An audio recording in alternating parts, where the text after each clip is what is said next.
Yes dear student, start करते हैं lecture number 3 और आज हमें देखना है distinction between share holders and customers. Company में मिला शेयर कैसे मिलता है? इन्वेस्टमेंट करना पड़ता है, कुछ पैसा देना पड़ता है और इस शेयर पे अगर प्रॉफिट हुआ कंपनी को तो इस शेयर पे मिलता है डिविडेंड।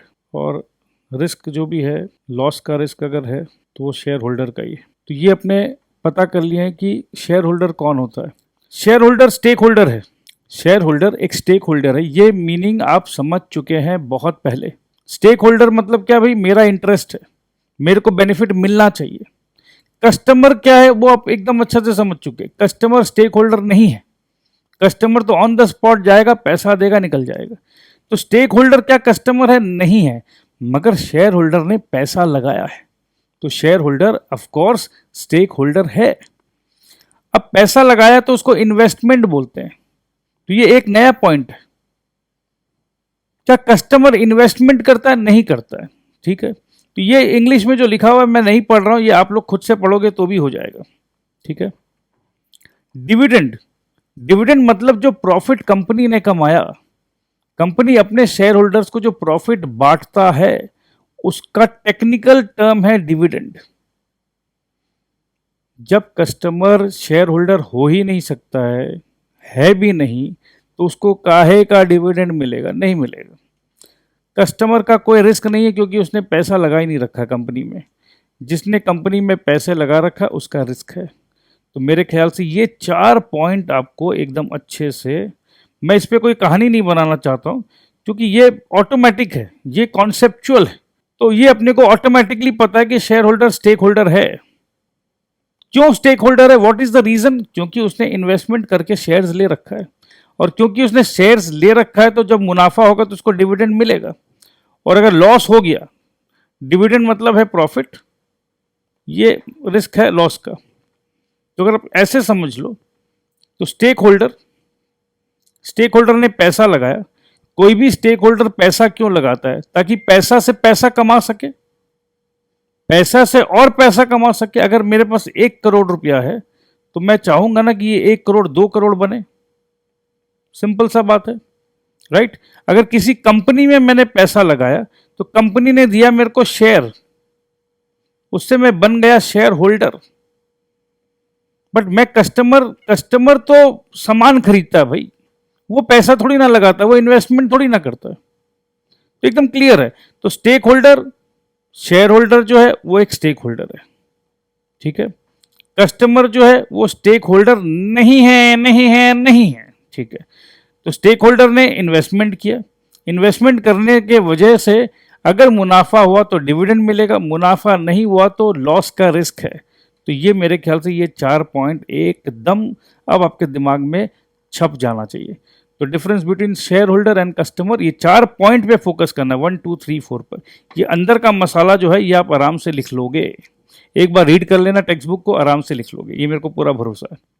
शेयर होल्डर जो है they are internal stakeholder. Shareholder जो है वो कंपनी का मालिक है, उसने पैसे लगा रखे हैं, तो वो स्टेक होल्डर तो है, वो इंटरनल स्टेक होल्डर है। बट क्रेडिटर, क्रेडिटर मतलब क्या? जिसको पैसा देना है, उसने कुछ सप्लाई कर रखा है। जैसे हमने एग्जांपल लिया था कपड़ा, 1 लाख मीटर ऑफ क्लॉथ, उसको हमको पैसा वापस देना है। तो वो क्या मेरा इंटरनल स्टेक होल्डर है? नहीं, वो एक्सटर्नल है। तो क्रेडिटर एक्सटर्नल स्टेक होल्डर है। कैपिटल ऑफ द कंपनी में कौन इन्वेस्ट करता है? कैपिटल ऑफ द कंपनी में शेयर होल्डर, वो कैपिटल ऑफ द कंपनी में इन्वेस्ट करता है। They only give loan to the company. Creditor मतलब लोन दिया, उधार। लोन मतलब उधार में कपड़ा, उधार में कुछ लिया है, अरे भाई एक बार दे, पैसा दे दूंगा। किसका रिस्क ज्यादा है? They assume greater risk of loss of capital. पैसा लगा दिया बिजनेस में, अगर पैसा डूब गया, बिजनेस मुनाफा नहीं कर पाया तो पैसा डूब जाएगा। They assume lesser risk of loss of loan, क्योंकि जब भी हम लोन देते हैं, कर्जा देते हैं, तो रिस्क कम रहता है in comparison to the share holder. Profit sharing, they share in the profits of the company in the form of dividends. देखो ये सब सेम चीज रिपीट हो रहा है। They do not share in the profits of the company and receive only interest on their loan. membership, they are the members of the company having voting rights. Member है भाई, company का member है, company में vote डाल सकते हैं. They are not members of the company and no voting rights. तो मेरे ख्याल से ये एकदम इजी था. ये 5 पॉइंट आपको आराम से समझ में आया होगा. ये आप आराम से करिएगा, पढ़िएगा, एक बार और पढ़ेंगे तो आपको याद हो जाएगा. तो मेजर पॉइंट आपको ये याद रखना, type of stake holder. But यहाँ दोनों स्टेक होल्डर है. ये जो एग्जाम्पल है, ये जो डिस्टिंक्शन हम देख रहे हैं, ये दोनों स्टेक होल्डर है. पहला डिस्टिंक्शन जब हमने देखा था, वहां पर कस्टमर स्टेक होल्डर नहीं है, नहीं है, नहीं है. ठीक है. अब यहां पर दोनों स्टेक होल्डर है. शेयर होल्डर भी स्टेक होल्डर है, क्रेडिटर भी स्टेक होल्डर है. अगर दोनों ही स्टेक होल्डर है तो फिर डिस्टिंक्शन क्या है? मगर एक मेजर डिफरेंस क्या है? एक इंटरनल स्टेक होल्डर है और एक एक्सटर्नल स्टेक होल्डर है. उसके बाद तो अपने पता कर ही लेंगे कि शेयर होल्डर ने इन्वेस्टमेंट का नेचर कैसा है, रिस्क का डिग्री कैसा है, डिग्री ऑफ रिस्क कैसा है, प्रॉफिट शेयरिंग एंड मेंबरशिप. तो एक पॉइंट देखो, बिजनेस करने उतरे तो प्रॉफिट एंड लॉस. तो डिग्री ऑफ रिस्क जब भी हो तो एक तरीका का indirect way of writing loss. और प्रॉफिट शेयरिंग, ये 2 पॉइंट तो देखो बिजनेस में कॉमन होता है, profit loss, profit loss, profit loss. ठीक है. और ये 5वां पॉइंट है मेंबरशिप का. और शुरू का 2 पॉइंट एकदम इजी. अगर समझोगे ना, किसी भी चीज को अंदर तक घुस के समझोगे तो रटने का दरकार बिल्कुल भी नहीं पड़ेगा. स्टेक होल्डर को हम समझ चुके हैं, एकदम बहुत अच्छे से डिटेल में समझ चुके हैं. अब 2 तरीके से क्लासिफाई किया जा रहा है, इंटरनल, एक्सटर्नल. ठीक है. अब जैसे मैंने आपको थोड़ा देर पहले ही बताया, जो घर के अंदर के मेंबर्स है, दे आर इंटरनल. ठीक है. सो जो बिजनेस में इन्वॉल्व है, involve in the business firms from with in the organization, from with in the organization. तो ये इंपॉर्टेंट पॉइंट यही है, from with in the organization are known as internal stake holders. They consist of owners, shareholders, employers and employees of the organization. विद इन कौन कौन है? Owner है, बिल्कुल है. ओनर ऑब्लिक शेयर होल्डर, एम्प्लॉयर्स, एम्प्लॉइज. ठीक है. तो ये होगा एकदम इंटरनल लोग. Share holders as owners. अब शेयर होल्डर्स क्या सप्लाई करते हैं? They supply capital and have an important stake in the company. ये बात तो हमने पहले भी पढ़ रखा है. They assume the risk of the business.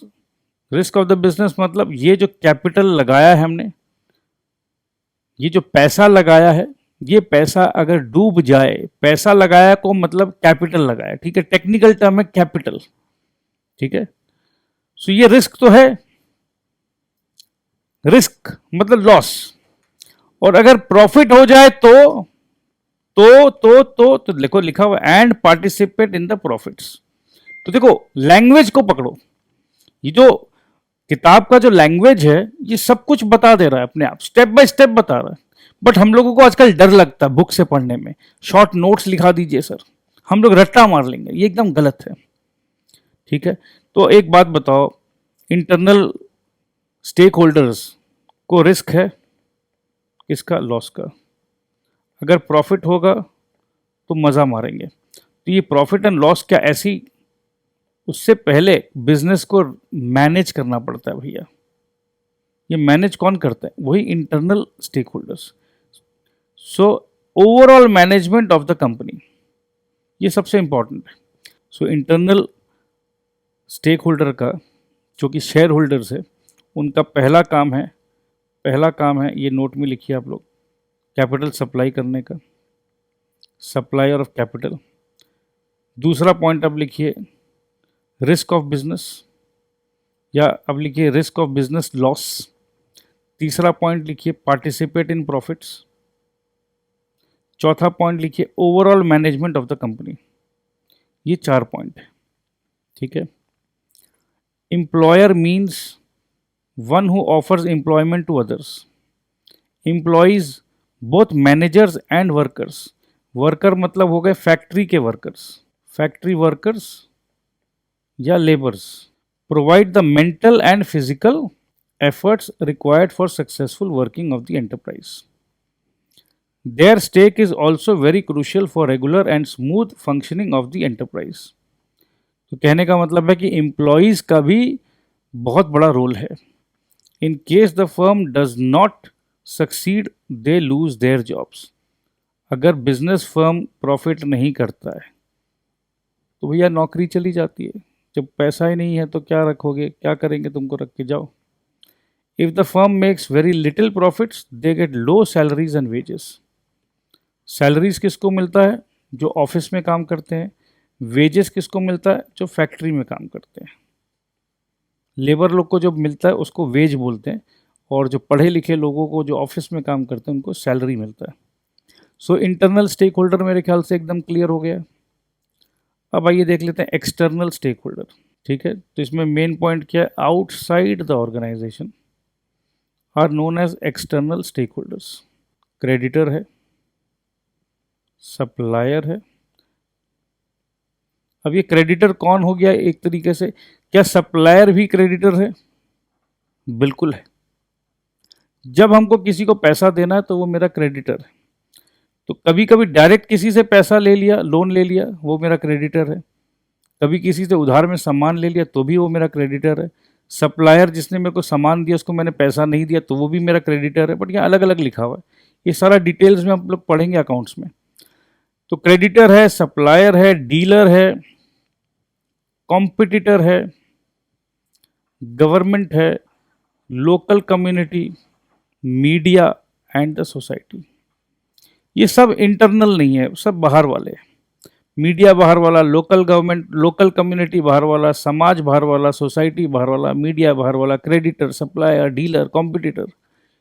मतलब इंटरनल एंड एक्सटर्नल बोल रहे थे, अब एक नया नाम बोल रहे हैं. एक काम करो, प्राइमरी कर दो. Primary stake holders such as owners, employees, creditors, dealers, suppliers and competitors have more frequent and closer interaction with the enterprise. अच्छा देखो, अब ये जो प्राइमरी है, प्राइमरी को अगर मैं ये बोलूं कि ये इंटरनल है, अगर मैं ये बोल दूं, ये गलती मत कर लेना, ये गलती मत कर लेना मेरे भाई. इंटरनल स्टेक होल्डर का मतलब प्राइमरी, और एक्सटर्नल स्टेक होल्डर का मतलब सेकेंडरी. नहीं नहीं नहीं नहीं नहीं नहीं, गलत गलत गलत गलत हो जाएगा. ऐसा नहीं बोल रहे हैं लोग, ऐसा नहीं बोल रहे हैं. सो प्राइमरी स्टेक होल्डर्स में ऑफकोर्स ओनर तो होंगे ही, एम्प्लॉयज होंगे ही. क्रेडिटर, भैया पैसा ले रखे हो यार, मेरे से उधार ले रखे हो, तो जिससे मैं उधार ले रखा हूँ या जिसने मेरे को उधार दे रखा है, ऑफकोर्स वो मेरे जीवन का एक इम्पॉर्टेंट हिस्सा होगा. तभी वो मेरे ऊपर भरोसा करके उसने 10 करोड़ रुपया दे दिया मेरे को. तो क्रेडिटर को तो मैं प्राइमरी मानूंगा ना, जिसने मेरे को पैसा दिया. मैं बिजनेस कर रहा हूं और उसने मेरे को पैसा दिया. जो मेरे साथ डीलर है, जिसको मैंने अपॉइंट किया है, जो मेरा माल बेच रहा है, अब मैंने अपने करोड़ों रुपया का माल उसको दे रखा है, तो मैं भी उसके ऊपर भरोसा करता हूं, तो दे प्राइमरी. जो मेरे को सप्लाई कर रहा है, आज मेरे को फैक्ट्री में प्रोडक्शन करना है, कुछ भी अगर कम बेसी मेरे को दरकार है तो मैं तुरंत अपने सप्लायर को फ़ोन करूंगा और सप्लायर बोलेगा हाँ आप चिंता मत करिए मैं भेज दे रहा हूँ. तो कितना इंपॉर्टेंट इंटरेक्शन है. अच्छा, कॉम्पिटिटर के साथ ऐसा क्या है कि कॉम्पिटिटर प्राइमरी है? अगर सामने वाले का, कॉम्पिटिशन वाले का माल ज़्यादा बिक रहा है, हम लोगों का डिज़ाइन एकदम बर्बाद है, तो हम लोग कॉम्पिटिटर को तो हमेशा ध्यान में रखते हैं ना कि भाई कॉम्पिटिटर हमसे आगे ना निकल जाए. दिल के करीब कौन है? दिल के करीब वो है जिनसे हम बहुत प्यार करते हैं या जिनके साथ मेरा बहुत इंटरेक्शन है. मगर दोस्त, दिल के करीब कभी कभी दुश्मन भी होते हैं.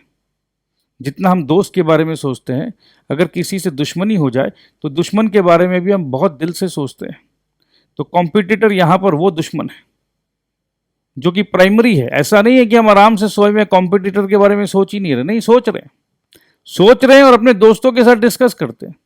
सो कहने का मतलब ये है कि प्राइमरी स्टेक होल्डर वो लोग हैं जिनके साथ हमारा more frequent and closer interaction.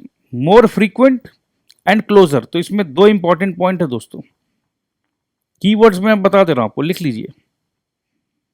अगर आपको आईसीएससी में 100 में से 100 लाना है तो मैं आपको साथ साथ नोट्स का एक कॉपी आप लोग लेके बैठोगे।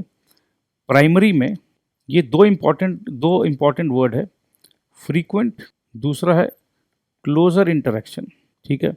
ये दो इम्पॉर्टेंट वर्ड है विद द एंटरप्राइज। और सेकेंडरी वालों का क्या हाल है? Secondary stake holders such as government. अब देखो, गवर्नमेंट टैक्स वैक्स देना है तो गवर्नमेंट से थोड़ी ना रोज रोज मिलते हैं, अरे यार साल में एक बार टैक्स देना, दे देंगे। मीडिया, अगर हमको एडवर्टीजमेंट करना है तभी मीडिया के पास जाते हैं। Local community and general public से हमको क्या मतलब है भाई? तो जिनसे मतलब जनरली नहीं है तो वो सेकेंडरी हो गए। मीडिया प्राइमरी है या सेकेंडरी है? बताइए बताइए बताइए। मीडिया क्या है? मीडिया सेकेंडरी है। ओके। क्रेडिटर जिसने भरोसा करके मेरे को पैसा दे रखा है वो प्राइमरी है या secondary? Primary. Very good. Competitor जिसके बारे में मैं सोच रहा हूं वो प्राइमरी है या सेकेंडरी? प्राइमरी। सप्लायर जिसने भरोसा करके मेरे को सप्लाई किया, primary. Society secondary, government secondary, trade unions and financial institutions. अब ये बताइए, trade union and financial institution, ये आप थोड़ा सा दिमाग लगाइए, ये क्वेश्चन मार्क है, ठीक है। कुछ दिमाग पे जोर डालिए, उसके बाद हम डिस्कस करेंगे। एम्प्लॉयज प्राइमरी है या सेकेंडरी? शेयर होल्डर्स प्राइमरी है या सेकेंडरी? चलो मैं हिंट दे देता हूँ। फाइनेंशियल इंस्टीट्यूशन के पास क्या मेरे को डेली जाना है, डेली इंटरेक्शन है, या मेरे को अगर कोई बड़ा प्रोजेक्ट में लोन चाहिए तब जाएंगे हम? और ट्रेड यूनियन जो है, क्या मेरा उसके साथ डेली का क्लोज इंटरेक्शन है? क्योंकि प्राइमरी होने का 2 पॉइंट मैंने लिखाया था, frequent and closer interaction. Frequent and closer, बहुत घनिष्ठ। तो बहुत घनिष्ठ तो है क्या नहीं, ये आप सोचिए। समझ लिया हमने सब कुछ, बट आपको एग्जामिनेशन पे ये 3 पॉइंट का ध्यान रखना होगा, पोजीशन, रोल, कॉन्स्टिट्यूएंट्स, ठीक है। इंटरनल स्टेक होल्डर्स जो है they operate from inside the organization. ये जो है एक्सटर्नल वाले आउटसाइड द ऑर्गेनाइजेशन करते हैं। इंटरनल वाले का रोल क्या है? They actively participate in the management and working of the organisation. They do not participate actively in the management and working of the organisation. Consist of employers, owners and managers and employees, internal वाले। और ये बाहर external वाले हैं, supplier, customers, competitors, government and general public.